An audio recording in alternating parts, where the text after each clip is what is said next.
Hi hello friends, welcome back to our channel Ashu Reddy kitchen and blogs. ఈరోజు మన ఛానల్లో చాలా సింపుల్గా మనకు స్ట్రీట్ స్టైల్లో మిర్చి బజ్జీ ఎలా ప్రిపేర్ చేసుకోవాలనేది అయితే చూపిస్తాను. చాలా బాగుంటుంది.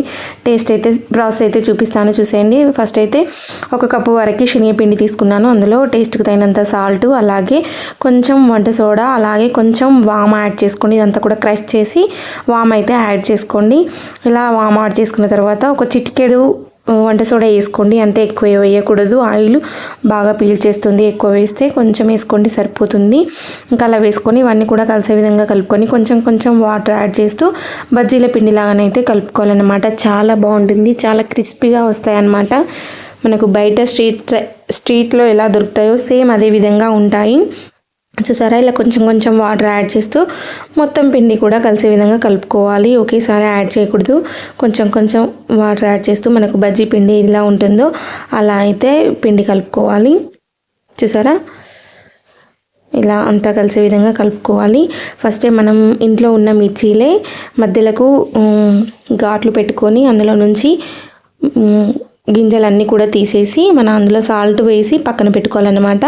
ఇంకా అలా పక్కన పెట్టుకొని ఇలా పిండి అయితే రెడీ చేసుకొని డీప్ ఫ్రైకి అయితే ఆయిల్ పెట్టేసుకోవాలి. చూసారా, పిండి అయితే ఈ విధంగా కలుపుకోవాలన్నమాట. కొంచెం ఎక్కువసేపు కలిపితే మనకు బజ్జీలు అనేవి బాగా వస్తాయి. చూసారా, ఈ విధంగా కలుపుకొని పక్కన పెట్టుకోవాలి. ఇప్పుడైతే డీప్ ఫ్రైకి ఆయిల్ పెట్టేసుకొని ఇలా ఆయిల్ మంచిగా హీట్ అయిన తర్వాత ఒక్కొక్కటి వేసుకోవడమే. చూసారా, మీకు కడాయిలో ఎన్ని పడతాయో అన్నీ వేసుకొని అటు ఇటు మంచిగా కలుపుతూ ఫ్రై అయ్యేంతవరకు అయితే ఫ్రై చేసుకోవాలి. మీడియం ఫ్లేమ్లో పెట్టేసి ఫ్రై చేసుకోండి. ఎందుకంటే మనకు లోపల వరకు వేగాలి కాబట్టి మనకు మీడియం ఫ్లేమ్లో పెట్టేసుకొని ఫ్రై చేసుకోవాలి.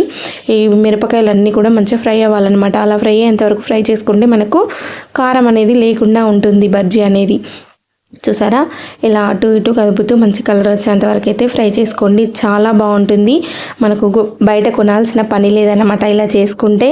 చూసారా, ఇంట్లోనే ఈజీగా ఇలా చేసుకోండి. అలాగే మన ఛానల్ ఎవరైనా ఫస్ట్ టైం చూస్తే కనుక ప్లీజ్ మన ఛానల్ని సబ్స్క్రైబ్ చేసుకోండి. వీడియో నచ్చితే వీడియోకి కూడా ఒక లైక్ ఇవ్వండి. చూసారా, ఈ విధంగా అన్నీ కూడా ఫ్రై చేసుకొని సర్వింగ్ బౌల్లో సర్వ్ చేసుకుందాము.